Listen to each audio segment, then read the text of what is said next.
Hi കൂട്ടുകാരെ, പുതിയൊരു വീഡിയോയിലേക്ക് എല്ലാവർക്കും സ്വാഗതം. അങ്ങനെ ഹർഷയ്ക്ക് ചുട്ട മറുപടി കൊടുക്കണം കേട്ടോ. എൻ്റെ വഴി ഞാൻ തിരഞ്ഞെടുത്തോളാം, എൻ്റെ അമ്മയുള്ള വീട്ടിൽ ഞാൻ നിൽക്കില്ലെന്ന നിലപാട് ഇന്ദ്രൻ പറഞ്ഞിട്ട് അവിടെ നിന്നും പോകുമ്പോൾ ഉടൻ തന്നെ ഹർഷ ഇന്ദ്രൻ വീഴുമ്പോൾ പിടിക്കാൻ ഒരുങ്ങിയിട്ടുണ്ടല്ലോ, ആ ഒരു രംഗം അത് അടിപൊളിയായി തന്നെ ക്രിയേറ്റ് ചെയ്യാണ് കേട്ടോ. അതായത് ഹർഷ വീഴുന്നതായിട്ടല്ല അവിടെ കാണിക്കുന്നത്, ഹർഷയെ ഓടിച്ചെന്ന് ഇന്ദ്രൻ പിടിക്കുന്നതായിട്ടാണ് കേട്ടോ. എന്നിട്ട് നീ ഏത് വഴി തിരഞ്ഞെടുത്താലും എൻ്റെ വഴിയിലൂടെ നീ പോകത്തുള്ളൂ എന്ന് ഇന്ദ്രനെ നോക്കി ഇങ്ങനെ ഹർഷ പറയുന്നുണ്ട് കേട്ടോ. പിന്നീടാണെങ്കിൽ കാണിക്കുന്നത് സോന പ്രതിഭ അവരിങ്ങനെ ചായ ഇടുകയാണ്. അപ്പോൾ സോന പറയാണ്, ഇതുവരെ ഈ വീട്ടിൽ 6 കപ്പായിരുന്നു, ഇപ്പം 4 കപ്പിലോട്ട് ഒതുങ്ങാണ്, അങ്ങനെ ഓരോ ദിവസവും ഓരോന്ന് ഒതുങ്ങിക്കൊണ്ടിരിക്കുന്നു, ഇങ്ങനെയുള്ള സംസാരങ്ങളൊക്കെയാണ് കേട്ടോ പറയുന്നത്. അപ്പോൾ ഇന്ദ്രേട്ട ഇപ്പം താൽക്കാലികമായിരിക്കും സോനയെന്ന് പ്രതിഭ പറയണേ. ഇന്ദ്രേട്ട ഒരു പക്ഷേ ഇവിടെ നിന്ന് പോയിട്ടുണ്ടാവുക, അനുചേച്ചിയും ഇല്ല, ആരുമില്ല, വീട്ടിൽ 2 സ്ത്രീകൾ മാത്രമല്ല ഒറ്റയ്ക്ക്, അപ്പോൾ അതുകൊണ്ടായിരിക്കാം ഇന്ദ്രേട്ടൻ കാവലിനായി പോയതാണ് എന്നൊക്കെ പറയുമ്പോൾ എനിക്ക് തോന്നുന്നില്ല എന്ന് സോന പറയണേ. ഇതിലെന്തോ ഒരു അപകടം മണക്കുന്നത് പോലെ എനിക്ക് തോന്നുന്നു, അമ്മ ഉള്ള വീട്ടിൽ ഇന്ദ്രേട്ടൻ നിൽക്കണ്ട എന്നുള്ള നിലപാട് എടുത്തിട്ടാണ് ഇവിടെ നിന്ന് പോയതെന്ന് എൻ്റെ മനസ്സ് പറയുന്നു എന്നൊക്കെ ഇങ്ങനെ പറയാൻ കേട്ടോ. അപ്പോൾ ഈ സമയം ഈ വാക്കുകൾ കേൾക്കുമ്പോഴാണ് ഈ ഫോണിൻ്റെ റിങ് വരുന്നത്. അപ്പോൾ ഉടനെ സോന പറയണേ, ഞാൻ ആ ഫോണൊന്ന് പോയി എടുത്ത് നോക്കട്ടെ, ആരാന്ന് നോക്കട്ടെ എന്ന് പറഞ്ഞിട്ട് സോന പോവുകയാണ്. അപ്പോൾ സോന ഫോൺ എടുക്കണേ, ഹർഷേച്ചിയാണല്ലോ എന്ന് പറഞ്ഞിട്ട് ഫോൺ എടുക്കണം. അപ്പോൾ ഹർഷ പറയണേ, സോനെ ഞാനൊരു കാര്യം പറയാൻ വേണ്ടി വിളിച്ചതാ, എന്താ ഒരു ഗുഡ് ന്യൂസാണ്, നിൻ്റെ അമ്മയെ ജാമ്യത്തിൽ ഇറക്കുകയാണ്, ഇന്ന് നിൻ്റെ അമ്മ ജാമ്യത്തിൽ ഇറങ്ങും. ഇത് കേട്ടോടനെ സോന പറയണേ, ഹർഷേച്ചി ഈ പറയുന്നത് സത്യമുണ്ട്, അതേപോലെ സത്യം തന്നെ ഞാൻ പറയുന്നത്, നിൻ്റെ അമ്മ ഇന്ന് ജാമ്യത്തിൽ ഇറങ്ങുന്ന പറയട്ടോ.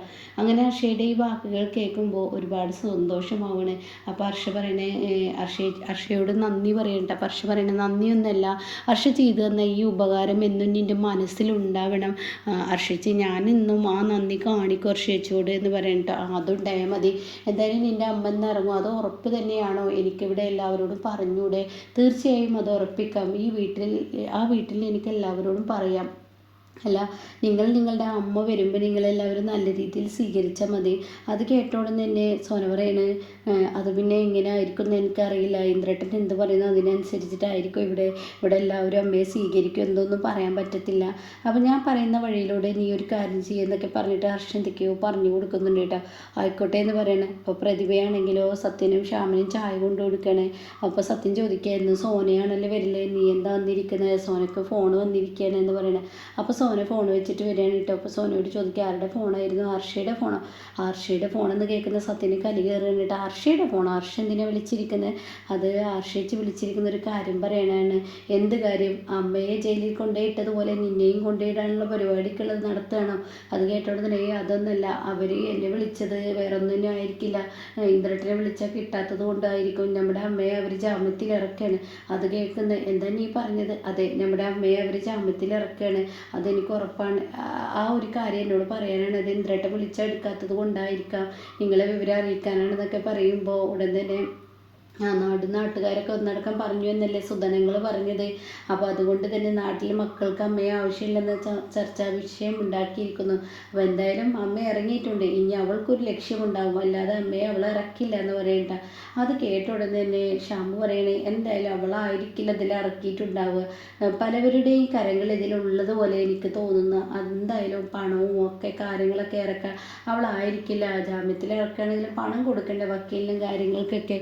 അപ്പോൾ ഇതിൽ ആരുടെ പങ്കുണ്ടെന്ന് പറയുമ്പോൾ സോന ചെറുതായി കിടുങ്ങുന്നു കേട്ടോ.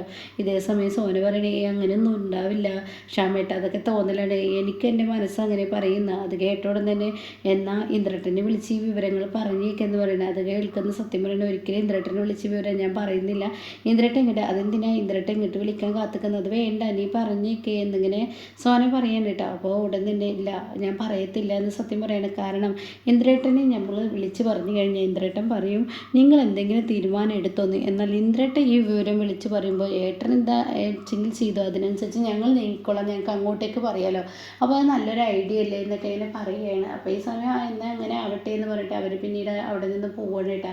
പിന്നീട് കാണിക്കുന്നത് ഈ പറയുന്ന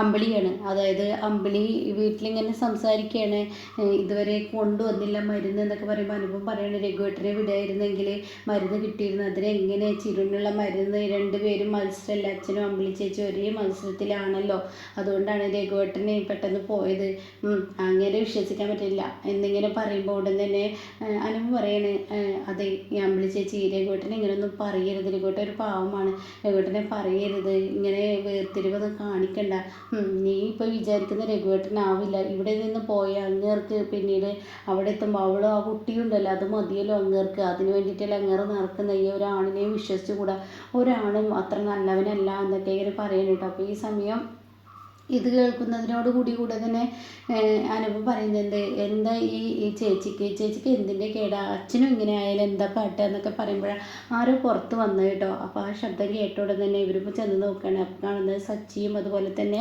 സച്ചിയുടെ മകളും ഭാര്യയും കൂടി വന്നിരിക്കുകയാണ്. എന്തൊക്കെ ഉണ്ട് കേട്ടോ, അതാര് നല്ല സർപ്രൈസ് ആയിരിക്കുന്നല്ലേ, കയറ് സച്ചി സാറിനെ കണ്ടിട്ട് ഒത്തിരി നാളായി എന്നൊക്കെ പറഞ്ഞിട്ട് അവർ സ്വീകരിക്കുകയാണ് കേട്ടോ.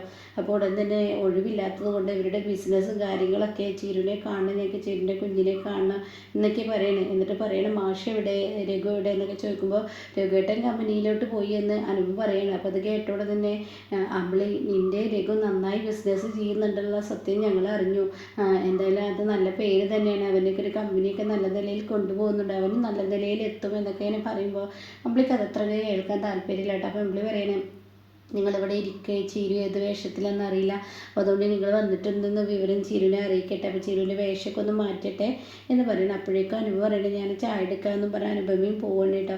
പിന്നീട് കാണിക്കുന്നത് ആമിയാണ്. ആമി ഫിസിയോതെറാപ്പിക്ക് വേണ്ടി ദാസിൻ്റെ വണ്ടിയിൽ ഇങ്ങനെ പോകുന്ന സമയത്ത് ആ വണ്ടി കേടായിരിക്കുകയാണ്. അപ്പോൾ പറയുന്നുണ്ട്, ഇത് നേരാവെന്ന് തോന്നുന്നില്ല, ഞാൻ വേറൊരു ടാക്സിക്ക് വിളിച്ചിരിക്കുന്നത്. അപ്പോൾ ആമി വരെയും ടാക്സി വരണമെങ്കിൽ എത്ര സമയം എടുക്കും, അരമണിക്കൂർ പിടിക്കും. ഈശ്വര, അരമണിക്കൂർ പിടിക്കുന്നവരെ എനിക്കിവിടെ നിൽക്കാൻ പറ്റത്തില്ല, അതുകൊണ്ട് തന്നെ എനിക്കെൻ്റെ കുഞ്ഞിനെ ആദ്യമായി ഫിസിയോതെറാപ്പിക്ക് കൊണ്ടുപോകുമ്പോൾ കറക്റ്റ് സമയത്ത് എത്തിക്കണം, അതുകൊണ്ട് ഒരു ഓട്ടോ വിളിച്ച് ഞാൻ പോയിക്കോളാം എന്ന് പറഞ്ഞ് ആമി റോട്ടിലോട്ട് ഇറങ്ങാൻ കേട്ടോ. ആ സമയം വളരെ രഘു അങ്ങോട്ടേക്ക് കടന്നു വരുന്നത്. രഘുവിനെ കണ്ടപാടെ ആമിയാണെങ്കിലോ ഇങ്ങനെ പെട്ടെന്ന് പതിരെ നിൽക്കുക. അപ്പത്തിന് രഘു വണ്ടി നിർത്താൻ, ആമി നീ എന്താ ഇവിടെ, അത് ഞാൻ ഫിസിയോതെറാപ്പിക്ക് പോകുന്നതിന് വണ്ടി കേടായി, അത് കേട്ടോണ്ട് തന്നെ രഘു പറയണേ, എന്നാൽ ഞാൻ കൊണ്ടുപോകാം, അത് വേണ്ട ഞാനൊരു ഓട്ടോക്ക് കത്തിക്കുകയാണ് എന്ന് പറഞ്ഞിട്ട് ഇത് കേൾക്കുന്ന രഘു പറയണേ, ഈ നടു റോട്ടിൽ ആദ്യമായി ഫിസിയോതെറാപ്പിക്ക് പോകുമ്പോൾ നീയും കുഞ്ഞും ഇവിടെ നിൽക്കുന്നത് കണ്ടു നിൽക്കാൻ എനിക്ക് കഴിയില്ല, നീ എൻ്റെ ആ ഒരു ഇത് വേണ്ടത് വെക്കുകയാണെങ്കിൽ പിന്നീട് എനിക്കൊന്നും പറയാനില്ലെന്ന് പറയുമ്പോൾ, അതെല്ലാം രഘുവേട്ടാ, നമ്മളൊരു കരാർ എടുത്തിട്ടുണ്ട്, അവരറിയാതെ നമ്മൾ രണ്ടുപേരും കാണരുതെന്ന കരാറ്, ആ ഒരു ഇത് തെറ്റിക്കാൻ പാടില്ലല്ലോ, അതല്ല ഇപ്പോൾ ഇവിടെ വലുത്, നീ ഇപ്പോൾ കുഞ്ഞിനെയും കൊണ്ട് ഇവിടോട്ട് പോവുക, അതായത് ഫിസിയോതെറാപ്പിക്ക് പോവുക എന്നുള്ളതല്ല എൻ്റെ ലക്ഷ്യം, അതിനെ ആരെന്ത് പറഞ്ഞാലും കുഴപ്പമില്ല, അത് നീ എൻ്റെ വണ്ടിയിൽ കയറിക്കോ, ഈ റോട്ടിൽ ഇങ്ങനെ നിൽക്കേണ്ട, വാ എൻ്റെ കൂടെ വരുന്നുണ്ടെന്ന് ചോദിക്കുമ്പോൾ ആ എന്ന് പറഞ്ഞിട്ട് കുഞ്ഞിനെ രഘു വാങ്ങിയെടുക്കുന്നു കേട്ടോ. അങ്ങനെ രഘുവിൻ്റെ പെരുമാറ്റം ഒറ്റ മോശമായിട്ടുള്ളൊരു പെരുമാറ്റമാണ് കേട്ടോ രഘുവിൽ നിന്ന് വരുന്നത്. ഇതേ സമയം ഇവർ കുഞ്ഞിനെ കണ്ടിട്ട് ആഹാ ചക്കരക്കുട്ടിയെ കടിക്കാൻ തോന്നുന്നു എന്നൊക്കെ ഇവരിങ്ങനെ പറയുന്നുണ്ട് കേട്ടോ. എന്തൊരു ഭംഗിയാണ് ഈ കുട്ടിയെ കാണാൻ, കടിക്കാൻ തോന്നുന്നു എന്നൊക്കെ ഇങ്ങനെ ചിരുൻ്റെ കുഞ്ഞിനെ നോക്കി പറയാണ്. അപ്പോൾ എന്തായാലും ഒരു ആൺകുഞ്ഞ് പിറന്നല്ലോ എന്നൊക്കെ പറഞ്ഞിട്ട് ദാസ് പറയാണ്, അല്ല വിനയന് കുഞ്ഞിനെ കാണാൻ വന്നിരുന്നു, അത് കേട്ടോടെ തന്നെ അനുപം പറയണം ഹോസ്പിറ്റലിൽ എത്തിയിരുന്നു, അവന് ഹോസ്പിറ്റലിൽ നിന്ന് പോരും വരെ അവിടെ ഉണ്ടായിരുന്നു എന്ന് അപ്പോഴേക്കും അമ്പിളിയും പറയണം കേട്ടോ. അത് കേൾക്കുന്നതിനോട് കൂടെ തന്നെ അനുപം പറയണം, അത് മാത്രമല്ല വിനയൻ പണ്ടത്തെ വിനയനൊന്നല്ല, വിനയന് നല്ല കാര്യങ്ങളൊക്കെ നല്ല പ്രാപ്തിയോട് കൂടി കൈകാര്യം ചെയ്യൽ തുടങ്ങിയ എല്ലാ കാര്യങ്ങളും അവനാണ് ചെയ്തതെന്നൊക്കെ ഇങ്ങനെ പറയുമ്പോൾ ചിരുൻ്റെ മുഖം മറിയുന്നുണ്ട് കേട്ടോ. അപ്പോൾ അവിടെ ഉടൻ തന്നെ ഇത് കേട്ടോടെ തന്നെ സച്ചി പറയണം, അവനും നന്നാവുകയാണെങ്കിൽ അവൻ്റെ കൂടെ ജീവിതം മുന്നോട്ട് പോവാം.